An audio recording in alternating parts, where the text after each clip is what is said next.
What if I told you that Avengers Doomsday didn't begin with a battle? Today we're uncovering where every key hero truly was just before Doomsday began. Not only what the movies showed us, but the hidden layers, inspired by the comics, that reveal why this moment was inevitable. If you enjoy deep Marvel storytelling like this, subscribe to the channel. It genuinely helps us create more films like this. Now, let's begin. Thor's most recent chapter ends far from Asgard and far from any throne. After the death of Jane Foster, Thor leaves the path of kings and warriors behind and chooses something he never truly had before: responsibility. He becomes the guardian of love, the daughter of Gore the God Butcher. In the comics, Thor has repeatedly faced the consequences of godhood, especially in Jason Aaron's run, where gods are punished not for weakness, but for neglect. Thor understands that raising love is not redemption, it's accountability. He steps away from cosmic politics, but he doesn't lose his power. Stormbreaker still answers him. When Avengers Doomsday begins, Thor is not searching for battle, but when a threat endangers multiple realities, Thor returns.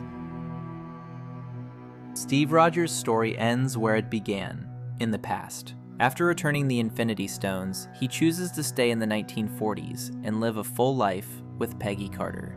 In the comics, Steve has always struggled with the burden of knowing too much. Living through history while understanding what comes next is not heroic, it's isolating. Steve witnesses decades of conflict, political manipulation, and the quiet rise of threats he knows all too well. He chooses not to intervene, understanding that altering history creates consequences far worse than letting it unfold. When Avengers Doomsday emerges, Steve's return isn't about strength, it's about experience. He has lived through the cost of war and knows exactly what happens when people believe the future is already decided. Cyclops' story changes drastically after his death is undone. In the revised timeline, Scott Summers returns not as a student, but as a leader shaped by loss. Comic readers know this version well.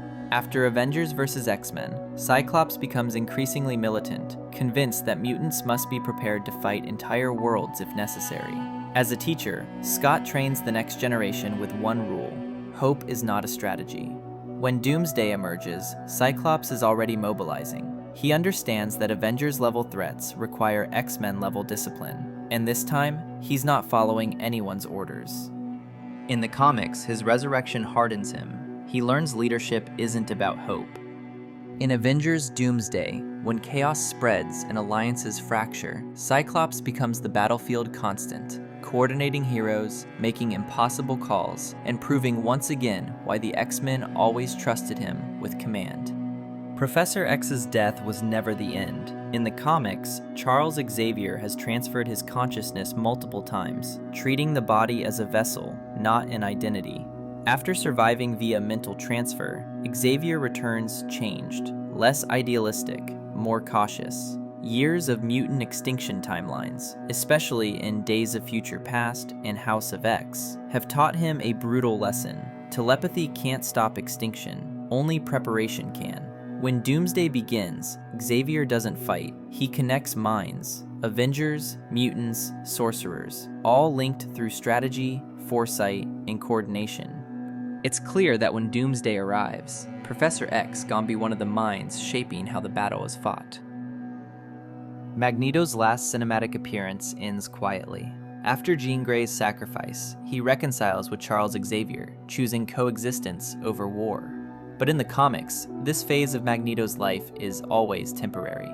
Magneto has ruled mutant nations, destroyed cities, and nearly rewritten reality itself in House of M. Yet every time he steps away from conflict, it's because he senses something worse approaching. By the time Doomsday begins, Magneto understands that mutant survival can't be separated from human survival anymore. Multiversal collapse doesn't care about ideology. Magneto doesn't return as a tyrant or a villain. He returns as a strategist, someone who has already seen what happens when power goes unchecked. If you enjoy deep Marvel storytelling like this, subscribe to the channel. It genuinely helps us create more films like this. Now. Gambit has died more times than most heroes can count, and unlike most, he remembers it. In the comics, Gambit has been trapped in alternate realities, timelines erased, and even existed as a living paradox. His survival usually means one thing: the universe needs a wild card. After being rescued from a collapsing reality, Gambit doesn't return to the X-Men immediately. He disappears, as he always does. But Doomsday forces him back into the game, because when probabilities collapse and outcomes become uncertain, Gambit's luck-based abilities become uniquely valuable. He doesn't fight because he believes in destiny, he fights because he knows how fragile it really is. In Avengers Doomsday, he's the one who knows when to stay and when to disappear. Bucky Barnes' arc is not about redemption, it's about responsibility. In the comics, the Winter Soldier never fully escapes his past. Even when forgiven, he remains accountable for the damage he caused. After being freed from Hydra's control, Bucky actively works to dismantle remnants of the organization and repair what he can, both externally and internally. By the time Doomsday begins, Bucky is no longer seeking approval from Steve Rogers or the Avengers. He operates independently, assisting covert operations and intelligence networks. He joins the conflict not as a super soldier, but as someone who understands what happens when systems collapse and people are used as weapons. Some ghosts never leave. His mission never truly ends. Shuri's story is defined by reluctance. She doesn't inherit the mantle of Black Panther out of destiny, but necessity. In the comics, Shuri's reign is marked by external threats and internal doubt, especially during periods where Wakanda faces global pressure rather than isolated enemies.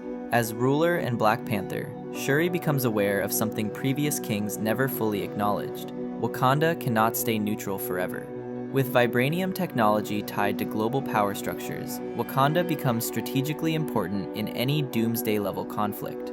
After opening Wakanda to the world, Shuri stands at a crossroads, protecting her nation while preparing for multiversal threats that could render vibranium, borders, and even gods meaningless, ensuring Wakanda survives whatever reshapes the world next. The Fantastic Four begin as explorers, not heroes. Their origin, exposure to cosmic radiation during experimental space travel, has always been tied to scientific curiosity rather than combat. In the comics, especially in Fantastic Four by Jonathan Hickman, the team frequently travels between dimensions, timelines, and alternate Earths. Their ship becoming lost between realities is consistent with decades of source material. When they finally arrive in the MCU, it isn't a heroic entrance, it's a survival event. Reed Richards quickly understands that the universe they've entered is already unstable, something he's seen before in stories involving incursions in collapsing realities. Their involvement in Doomsday isn't about joining the Avengers, it's about preventing a multiversal failure they've already failed to stop once, making their arrival in the MCU less of an accident and more of an early warning sign. Shang-Chi inherits the Ten Rings without fully understanding them. In both film and comics, the rings are not merely weapons. They are ancient artifacts connected to forces far older than modern civilization. In the comics, variations of the Ten Rings respond to cosmic events, acting almost like beacons. After Shang-Chi claims them, he begins experiencing visions, energy fluctuations, and signals that Wong and other mystics cannot fully explain. By the time Doomsday approaches, the rings react on their own, responding to something approaching from beyond Earth. Shang-Chi is pulled into the Avengers' orbit, not because of his skill, but because the rings recognize a threat before anyone else does. Shang-Chi is no longer just their wielder, but their chosen host. Scott Lang walks away from Quantumania smiling, but deeply unsettled. In the comics, Kang is never truly defeated. Every version of him is a warning about time manipulation. Scott knows this. He's read the files. He's seen the fractures. The problem is simple. Defeating Kang may have triggered something worse. When Doomsday begins, Scott is one of the first to notice temporal instability. Missed seconds, repeating moments, memories that don't line up. Ant-Man doesn't join the Avengers as comic relief. He joins because time itself is behaving incorrectly, and he's one of the few who's been inside its machinery. Scott knows the smallest anomaly can ripple across realities, and he can't ignore what's coming next. Doctor Strange ends his last known chapter with a warning not a victory. After defeating Wanda Maximoff and surviving a multiversal incursion, he's left with a third eye, a direct reference to the comic arcs where Strange pushes magic beyond safe limits. In the comics, this exact moment always leads to one thing: moral compromise. Strange has repeatedly sacrificed parts of his soul, his memory, even entire realities to prevent greater collapse, notably during Time Runs Out and New Avengers, where he helps destroy other universes to save his own. When Clea arrives and tells him that incursions are accelerating, Strange already knows the truth. The Avengers don't need another sorcerer. They need someone willing to make impossible decisions. Strange doesn't join Doomsday as a frontline hero. Loki's transformation into the god of stories places him outside normal reality. In Marvel Comics, characters who exist beyond time rarely stay isolated forever. They are eventually forced back into the narrative when reality destabilizes. By holding the multiverse together, Loki becomes a fixed point, and fixed points attract catastrophe. If Loki returns during Doomsday, it's not by choice. It's because whatever is threatening reality is strong enough to disrupt even his control. Loki doesn't return as a villain or a hero. He returns as a necessary variable, someone who understands how timelines break, because he's already holding the pieces together. And even gods like him must answer when reality calls.